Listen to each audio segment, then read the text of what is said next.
Give your new pet a head start to a lifetime of health with Purina puppy and kitten food. It's time. Sun's out, fun's out. Woo-hoo! With the Disney Bundle. Cosmic. The hottest blockbusters. You earned a lollipop. The brightest stars. We're going to change the world.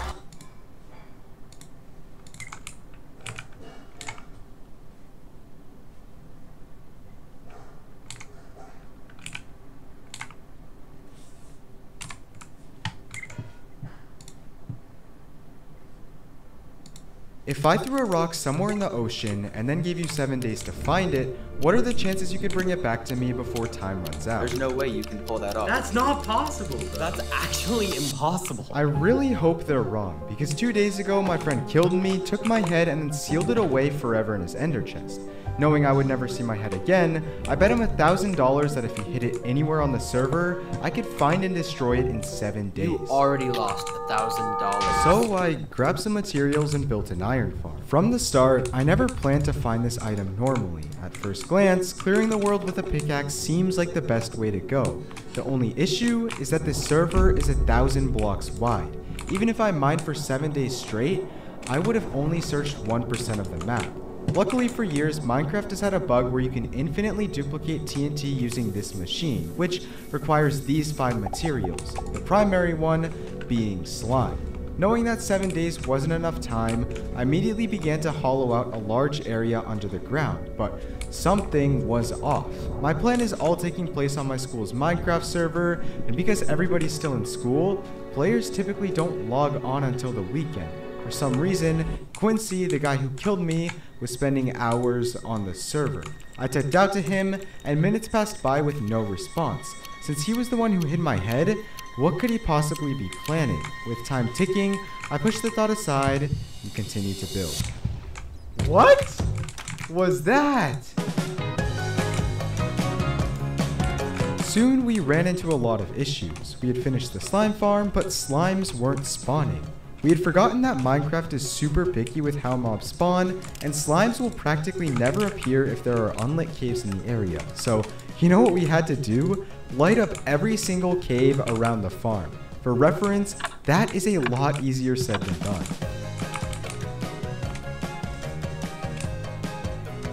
Throughout this time, Quincy was consistently staying logged onto the server. I sent message after message, and once again, he didn't respond. Why was he away from his computer, but still on the server? Did he have farms of his own, or was he not responding just to make us work? As much as I wanted to know, I couldn't quite put my finger on it yet. And in the meantime, we had some more caves to light up, 15 to be exact. So I made a list of every coordinate I had to go to and got to work.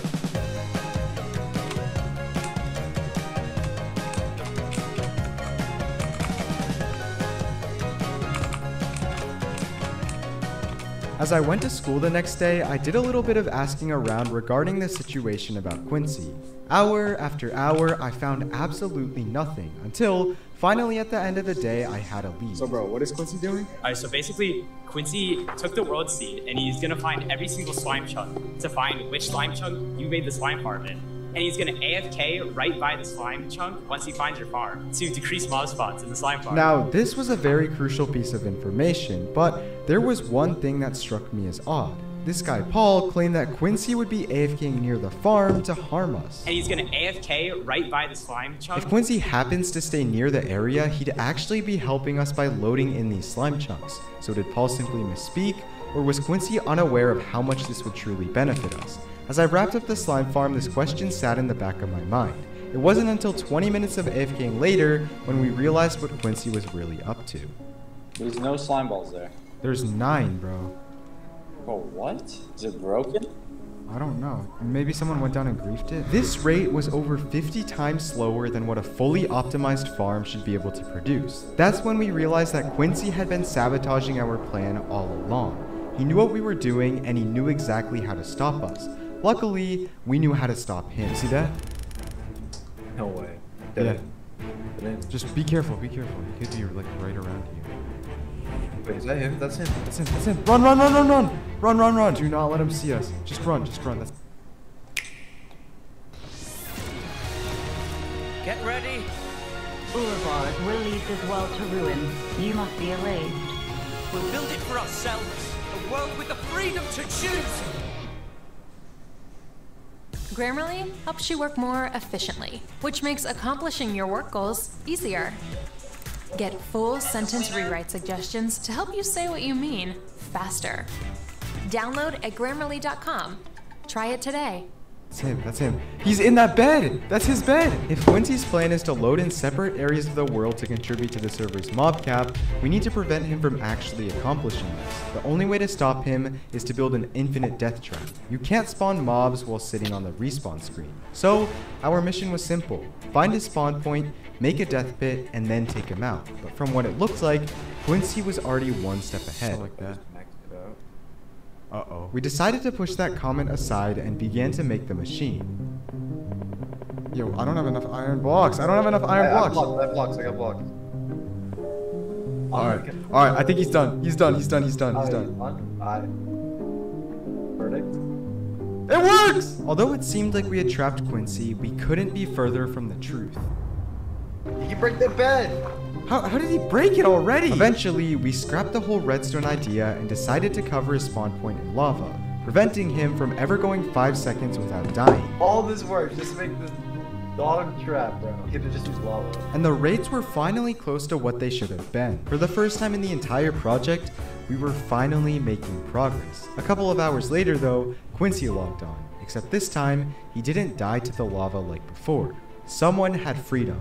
And as we returned to our base, we had found that all of our slime balls were now gone. When the incident happened, I was on a phone call with Vortex. He noticed that a server member by the name of Tate was mysteriously online. I hear someone mining. He's right there! He's right here! Sure enough, Tate was in our farm and had now entered the nether. This imposed a great risk. Vortex could enter the nether and potentially die from an exploding bed, but he could also get our hard-earned slime balls back.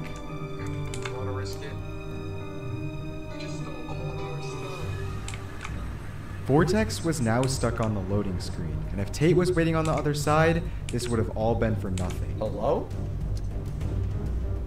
Hello?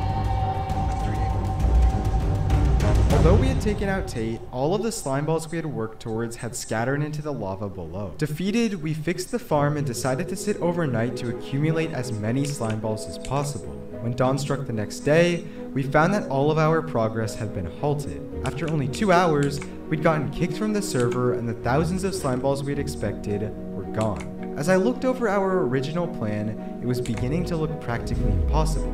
After all, we had no resources and little time. But we did have one thing, a guess. If we can narrow down the location of the head based on how Quincy was behaving, this would be our only shot. With 72 hours left, we spent the night loading in the slime farm. We needed to go a night without getting kicked from the server, and miraculously we filled nearly 2 double chests of slime before the sun rose. Pulling this off would still be possible, but not without help. So I called everyone I knew on that server and organized a meeting that very same night. 5 days ago, a server member who you all know as Quincy, he killed me, took my head, so I told Quincy, you can take my head, you can hide it anywhere in the overworld. Now the issue with this, right, was that my original plan was to build a 1,000-block long world eater. That's impossible. So, we need a different solution. We can divide up the server into 4 different quadrants, each one being 500 by 500 blocks. We knew that removing the entire world was impossible at this point, but removing one section was still an option. It was a risky plan, but it could totally work. And from what we know, the head is not in quadrant 2. Quincy just wanted to hide the head in a place where we wouldn't expect to look, right? He wouldn't expect us to look where, gentlemen? I feel like it very well could be 1. I'm thinking it's honestly either 1 or 4. That was the voice of Tate, the guy who took our slime balls the night before. Could I trust him? I had no idea. Given his resources, I feel like he probably just went far enough. You know what I think? What? Flip a coin, heads it's 1, tails it's 3. It came down to our entire plan being placed on a coin flip. Assuming our original guesses were correct, this coin would determine whether or not the next 48 hours of our lives would be completely put to waste. You said heads it's 1? Alright, it's heads. I'm not even joking. So we got to work. Although we had a lot of slime balls, we needed many other materials. And to my surprise, serious progress was being made. Players throughout the server would come and go, dropping off quartz, redstone, and all the necessary materials. And as the night came to a close, I couldn't help but admire how helpful everyone was, until Quincy hired a player to come to our base and kill the villagers in our iron farm. We now had no way to easily get food or even diamond armor. It was clear that removing the world would be hard enough, but dealing with Quincy would be a completely different story. I care not if thou dost for me as much. Yo, bro, if thou speakest false. Despite our progress, we were still missing one essential item. You see, the one item that allows TNT to get duped is called a dead coral fin. To get it, you need an enchantment called Silk Touch. Time was ticking. It was Saturday, 36 hours before the head would be lost forever. Players were bustling on the server. Here we go. This Friday, Dwayne Johnson and Kevin Hart are getting animated. You want those balls? They're fine. But I should warn you, I've won 8 bucks. And 7/8 chihuahua. Chihuahuas are vicious. Super Pets, rated PG, Friday.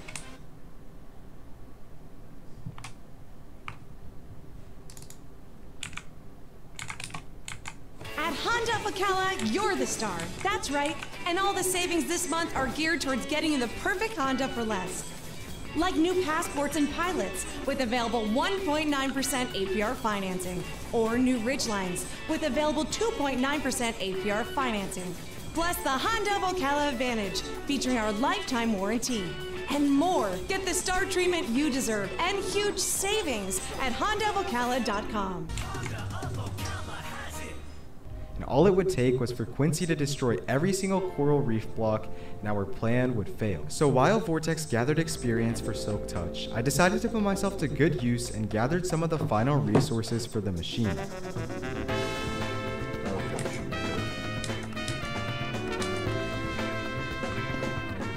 Suddenly, I spotted a trail of blocks leading towards the only coral reef on the server. My heart sank. This could be the end of our plan. Whoa. I think I might have just found where Quincy went, bro. These blocks are newly placed. He's heading into quadrant 1. See the coral reefs, bro? Oh, shoot. Luckily, the coral was safe, and with Vortex getting a hold of a Silk Touch pickaxe, the last item needed for these machines was secured. Unfortunately, I had to leave for the night, so Vortex and another player named Vulcan spent a big portion of the night clearing out water caves. Without their help, these caves would completely stop our machines from running. Before I remove the world, I want to bring up that we are getting closer and closer to 1 million subscribers. So just for this video, I'll place 1 block on this server if you subscribe right now. I even called up my friend to subscribe. Subscribe right now. Why though? Just do it. You do it, bro? I just said it. Alright.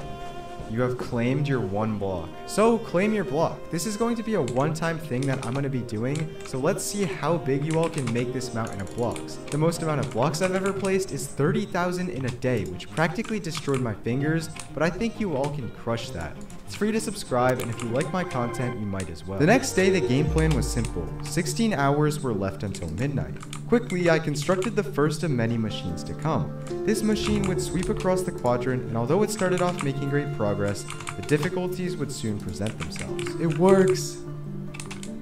It works, but at what cost, bro?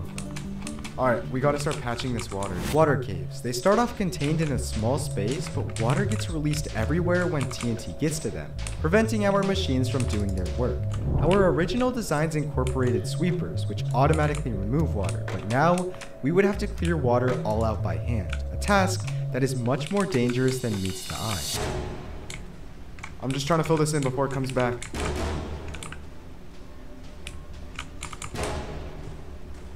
I'm trying to do this fast. Bro, watch out. I'm going in! I'm going in! Oh, shoot. Oh! What? Oh, what? What the heck? Yo. Get down. No, it's just hitting us through the walls. Oh my god, I'm taking so much damage. Luckily, Vulcan had the brilliant idea to use leaves. They were easy to get with the unlimited iron from our iron farm and would probably be the only way to pull this off. This process probably went on for about an hour. The duper machines clearing out land, while we cleared out water down below. However, I'd completely forgotten about a redstone radius, an area around a player where redstone machines like this one can work. If a machine flies outside of this radius, it practically breaks down, which has now happened multiple times. To make it easier on us, we shortened the length of what we wanted to clear and return to work. Just like that, 10 hours had suddenly gone by, and our confidence was practically gone. We were now predicting to only search around 10% of the entire world. Despite us, Quincy even logged on, but he almost seemed worried. He was pacing around the outer perimeter, and suddenly, it all began to add up. Quincy told me that the head was in quadruple. Dude, this kid told me at lunch today that the head's in quadruple. When we first heard all of this, we dismissed it, believing that it was false information. But now, this could quite possibly be an elaborate plan by Quincy to try and throw us off. His goal was to think 2 steps ahead of us, but as long as we thought a step further, we would have the upper hand. Run. I'm dead. Oh, shoot, bro. Cave after cave and water pool after water pool, we were beginning to make some serious progress. When I started this project 7 days before, I'd never expected to see something like this. It was truly magnificent. It almost struck a feeling of nostalgia that I hadn't felt for years. 6 or 7 years ago, I would go over to my friend's house and do the same thing, but in creative mode. Pulling something off like this in survival seemed impossible, and here we were. The final hour was quickly approaching.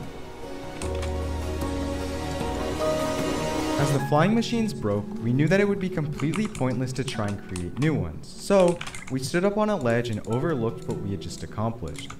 Wow, this is crazy, bro. This is actually nuts! To think that 3 players, 4 players, a team of friends. The fact that we could pull something off like this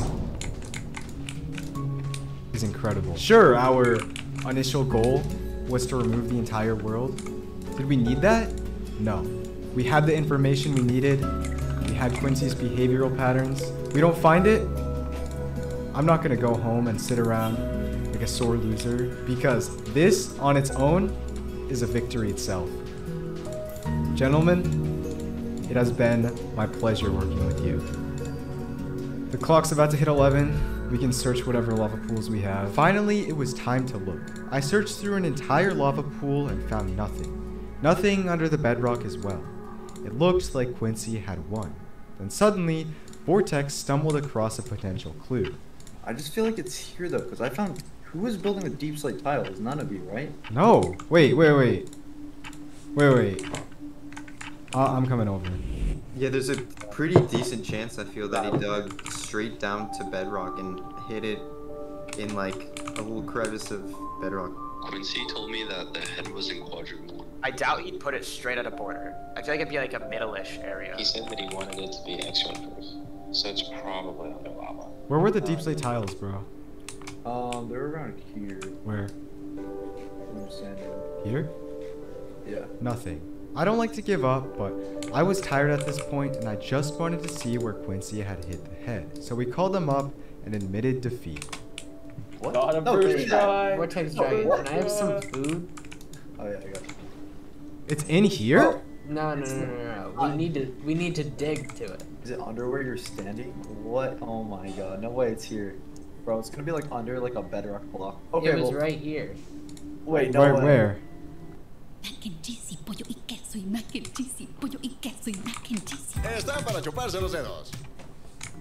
Like right